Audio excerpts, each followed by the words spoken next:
I want to put and listen to the voice from the people from the Gaza Strip. Activist Maha Mehanna joins us right now from the Gaza Strip. Good evening. Thank you very much for joining us.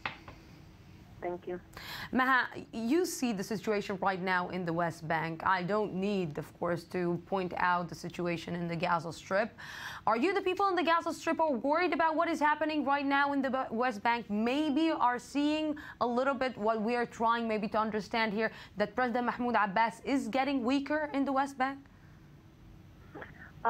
We think so here in Gaza because we are abandoned for almost 8 years now.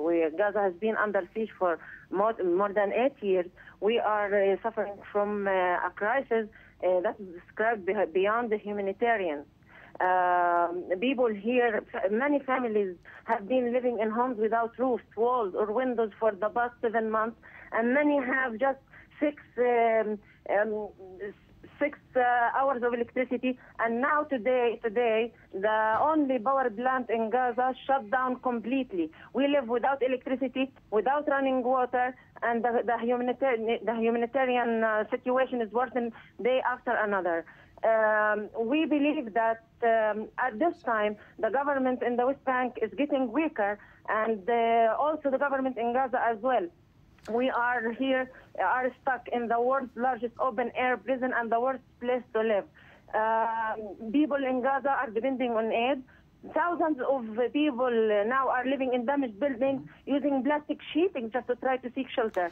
And many of them are living in shelters and temporary accommodation because their homes were destroyed and they're not being rebuilt yet. Yes, Maha, just I want here Professor Shane want to ask you a question. Professor Shane. We are in a very, there is a two-dimension to the Palestinian suffering. One is the dimension that we see, and anyone can watch this and just his heart is bleeding to see how people suffer.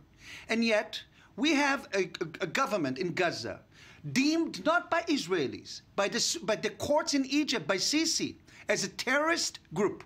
Deemed by Egypt, officially deemed by Egypt as a terrorist group, not only the armed wing, the entire, and also by the Saudis. So we are sitting here and discussing who is going to run this business, that on the one hand we are being threatened that Mahmoud Abbas is not going to run, and the other hand we have a group that is governing Gaza, and it is deemed by the Arabs, not by the Israelis, as terrorists, and the people are suffering. This is a big tragedy. But now, just a second, sir, I will finish. So the big question is, what needs to be done? In my opinion, the rule of Gaza by Hamas is a non-starter for the well-being of the Palestinians, as tragic as it is, and this has to end. And the blocking of Gaza is okay? Hamas has been trying to form a unity government with the West Bank. The next week, Israel the worst and the most destructive military operation on the Gaza Strip. This means that Israel is opposing the unity government. Hamas and the Palestinian Authority signed the unity agreement, and then you saw what happened. Regarding Egypt, Egypt has its own stance against Gaza Strip. I'm not justifying it, but Egypt is keeping a tight border with Gaza, and now after declaring Hamas military wing as a terrorist group, the situation got much worse in Gaza. And it's not about only Hamas. They are using collective punishment on the whole population in the Gaza Strip. So let me the situation, Maha, is so complicated because, in one hand, if for now Israel is allowing for some days during the week is allowing humanitarian help to get into the Gaza Strip.